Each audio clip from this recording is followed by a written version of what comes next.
দিয়ে দাও, এদের রোহিঙ্গা বলে বাদ দিয়ে দাও। আর দিল্লির কিছু গদি মিডিয়া আছে, আমি সাংবাদিকদের দোষ দেবো না, তারা চাকরি করে, তাদের মালিকরা বিজেপি শিখিয়ে দেয়, একটা মালপোয়া খায় না, মাথায় দেয়, নিজের চরিত্র গঠন করতে পারে না, সেই মালপোয়া এনে শাসায় মালিকদের। আর মালপোয়ার সাথে বসে এরা একটু রসকদম্ব খায়, আর একটু মালপোয়া খায়, আর মালপোয়া খেয়ে ভয়ে মাথা নিচু করে থাকে। আরে ভয় পান কেন? দেশটা তো বিক্রি করে দিয়েছে।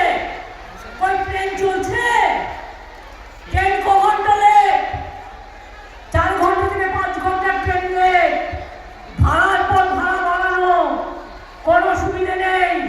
ট্রেনে হঠাৎ করে সব বন্ধ, টাকা দিয়ে টিকিট কেটে বেচারা বড়বউ পর্যন্ত আটকে গেছে, ভিডিওতে তারা রিসেপশন করছে। এর থেকে লজ্জা কি হতে পারে? কি দুর্যোধন দুঃসাহসিকতা!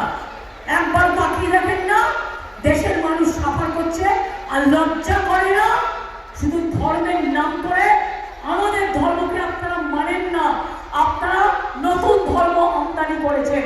আর কিছু গদ্দার তো সব জায়গাতেই থাকে, সেই গদ্দারগুলো আরো বেশি করে আপনাদের টাকা নিয়ে গদ্দারি করবে, ভুল বলবে, আমার কিছু যায় আসে না। তার কারণ আমার বিশ্বাস আছে সব সম্প্রদায়ের ওপর, আমার বিশ্বাস আছে সব মা ভাই বোনেদের ওপর, আমার বিশ্বাস